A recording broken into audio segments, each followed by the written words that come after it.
Ito nga, Mrs. Ruiz, kasi he said, she said to eh. Maring sasabing na to. Maring siya nagsasabing totoo. Maring sinungaling ka. Maring siya rin. Baka nakalimutan niya. Di ba? He said, she said dito.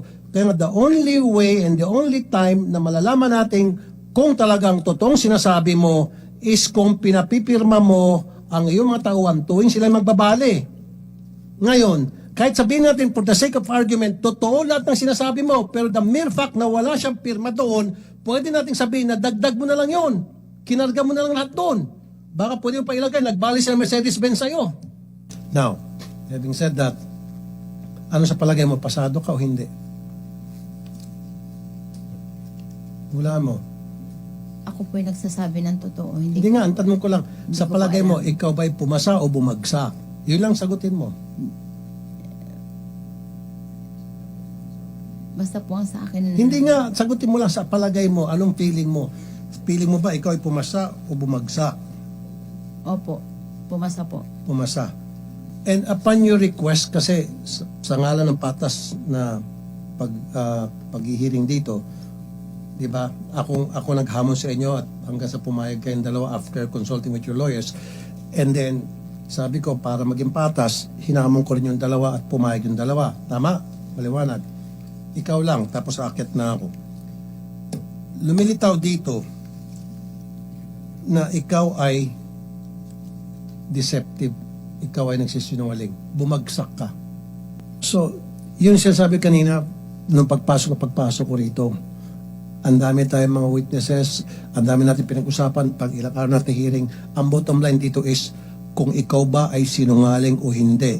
Ito na yung end game para sa akin. Kaya akit na ako after this, hindi na ako atin sa masusunod na hearing because for me, nandun yung satisfaction ko to prove for me and to everybody here na ikaw ay from day one nagsisinungaling at tama lang na ikaw ay nakulong sa baba at ang gusto ko mamaya pati ito mga kulong.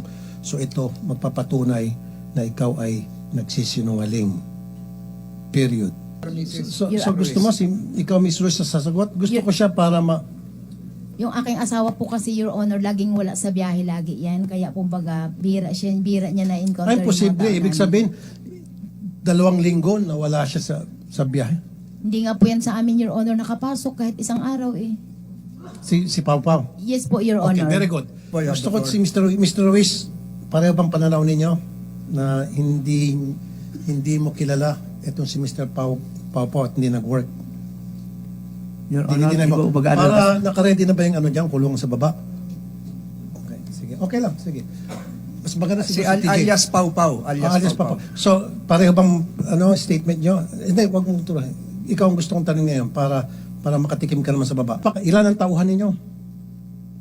Your Honor, di ko natanda po. Hindi mo tandaan.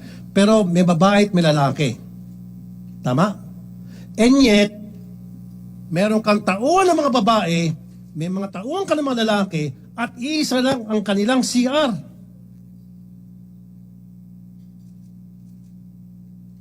Yes, sir. That is the reason kung bakit kailangan mo kapag nagpa-renovate ka, kailangan mo ng business permit. At kailangan mo rin ng inspection from DOLE. Dahil nagpapastayin ka eh. At yung DOLE, titingnan kung maayos yung living condition ng mga tauhan mo. Which, again, you did not do. Am I right or am I right? Hindi mo ginawa. Ang dami nila, isa lang CR. Nagpagdagdag ka ng kwarto para maging 3, hindi mo lang isip magpadagdag ka ng CR para maging 2. Anong kabalastugan yan? Dito makikita na sadista kayo, malupit kayong mag-asawa. Wala kayong pakialam sa welfare ng mga tauhan ninyo, kung hindi kapakanan nyo lang. Kasi kung matino at normal ang pag-iisip ninyo, nagdagdag kayo ng kwarto, naging 3 na from 2 dahil marami na kayong tao, and yet isa lang ang CR. Pwede ko sabihin sinungaling ka. Now, mabalik tayo kay Mr. Ruiz. Mr. Ruiz, ang dami mong kasinungalingan. Babalik ulit ako doon sa sinabi ko, Mr. Chair, nag-second demotion na si Senator Jinggoy. I want this gentleman to be cited in contempt. Gusto ko makulong din to. Na-cite in contempt na si Mrs. ngayon naman si Mr.